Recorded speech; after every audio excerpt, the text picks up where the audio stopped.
Kita pernah mendengar seseorang mengatakan, benarlah rezeki itu daripada Tuhan, tetapi kita kena usaha. Kita juga pernah mendengar orang kata, benarlah kita kena usaha, tetapi rezeki itu daripada Allah. Bagaimana kita memahami kedua-dua ayat ini? Apa bezanya? Yang mana satu merupakan ayat yang betul? Ternyata kedua-dua ayat ini bukanlah untuk memilih betul atau salah. Tindakan dan kata-kata kita biasanya cenderung mewakili apa yang kita rasa dan percayai. Ada orang memang mempercayai rezeki itu daripada Allah, namun melihat caranya berusaha, Allah dijadikannya nombor dua. Maksud di sini ialah apabila bertembung dengan situasi yang memerlukan dia memilih satu pilihan, keputusannya adalah Allah diletakkan nombor dua.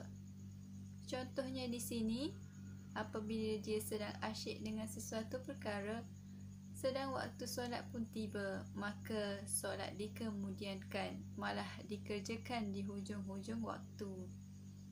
Inilah golongan yang selesa mengucapkan ayat yang pertama itu. Menurutnya, usaha adalah nombor satu. Perintah Allah jatuh nombor dua. Benarlah rezeki itu daripada Allah, tetapi kita kena usaha, katanya. Dalam satu riwayat dinyatakan seorang sahabat sedang bekerja. Beliau menyiapkan dinding yang terdiri daripada susunan bata-bata. Pada masa azan dilaungkan, kerjanya sudah hampir selesai. Hanya tinggal meletakkan sebutir bata sahaja. Apabila ketulan terakhir itu diletakkan di tempatnya, maka sempurnalah kerjanya. Namun, tak kala mendengar azan dilaungkan, serta-merta sahabat tersebut menghentikan kerjanya dan terus menuju ke tempat solat.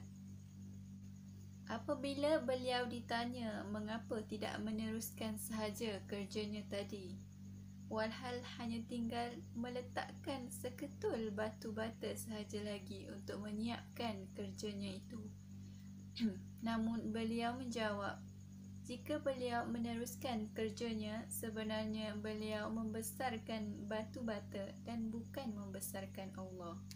Padanya, apabila azan dilaungkan, semuanya adalah kecil kecuali Allah. Wah, begitulah dahsyatnya iman para sahabat. Maka tidak hairanlah rezeki mereka melimpah ruah. Mereka dipandang mulia walau tanpa harta dan kuasa. Mereka juga mendapat redha Allah dan dijanjikan kejayaan, yakni mendapat syurga semasa masih di dunia lagi. Para sahabat ternyata amat memahami hakikat rezeki. Walhal apalah sangat dengan masa yang diperlukan untuk meletakkan seketul bata bagi menyempurnakan kerjanya. Itulah hebatnya iman para sahabat berkaitan soal rezeki. Mereka percaya bahawa sebenarnya rezeki itu sangat kuat hubungannya dengan Allah dan ia bukan berkaitan dengan usahanya sahaja. Allah juga menyatakan dengan jelas firman-Nya di dalam Al-Quran yang bermaksud kepunyaannya lah semua yang ada di langit, di bumi, di antara keduanya dan di dalam tanah. Surah Toha ayat 6. Allah juga sudah menyatakan tentang jaminannya, iaitu sesungguhnya Allah memberi rezeki kepada sesiapa yang dikehendakinya dengan tidak terhitung jumlahnya.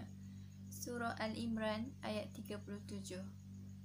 Bukan setakat itu, Allah memberi lagi strategi bertindak sebagaimana yang diriwayatkan dalam sebuah hadis qudsi. Berkata Uqbah bin Amir Al-Juhaini radhiyallahu anha bahawasanya Nabi telah bersabda yang bermaksud, wahai anak Adam, tunaikan 4 rakaat pada awal siang, nescaya dengannya aku mencukupimu pada sepanjang hari. Riwayat Ahmad dan Abu Ya'la. Solat sunat yang dimaksudkan adalah solat sunat duha. Hadis ini jelas menunjukkan strategi bagaimana menjemput rezeki. Kita tidak perlu bimbang lagi dengan banyak atau sedikitnya rezeki yang diperolehi pada hari tersebut kerana sudah terdapat jaminan Allah, iaitu semua keperluan kita pada hari tersebut akan Allah cukupkan. Inilah iman para sahabat. Rasa aman, bahagia dan serba cukup berkenaan rezeki hanya datang daripada Allah. Kebimbangan mereka bukanlah rezeki tetapi iman di hati. Hal ini dinyatakan dengan jelas oleh Allah melalui firman-Nya.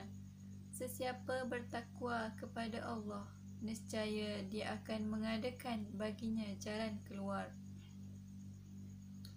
dan memberi rezeki kepadanya tanpa disangka-sangka. Dan sesiapa yang bertawakal kepada Allah, nescaya Allah akan mencukupkannya. Sesungguhnya Allah melaksanakan urusan yang dikehendakinya. Sesungguhnya Allah telah mengadakan ketentuan bagi tiap-tiap sesuatu. Surah At-Talaq ayat 2 hingga 3. Oleh itu, usaha paling berkesan agar mudah menjemput rezeki tentunya dengan mendekatkan diri kepada Allah. Berusaha sehingga Allah kasih dan redha kepada kita. Dapatkah dibayangkan bagaimana agaknya kehidupan seseorang yang menjadi kekasih Allah? Pelbagai kisah sudah kita dengar. Kehidupan orang yang bertakwa memang sangat istimewa. Mereka mendapat layanan yang luar biasa berbanding manusia biasa. Hari ini, Allah yang sama membuka peluang kepada kita untuk berusaha dan terus berusaha agar turut sama mendapat nikmat itu, iaitu menjadi kekasih Allah. Jalannya sudah ditunjukkan, iaitu dengan berusaha menjadi orang yang bertakwa. Takwa dalam bahasa yang mudah adalah buat apa yang Allah suruh dan tinggalkan apa yang Allah larang mengikut cara yang diajarkan oleh Nabi Muhammad SAW.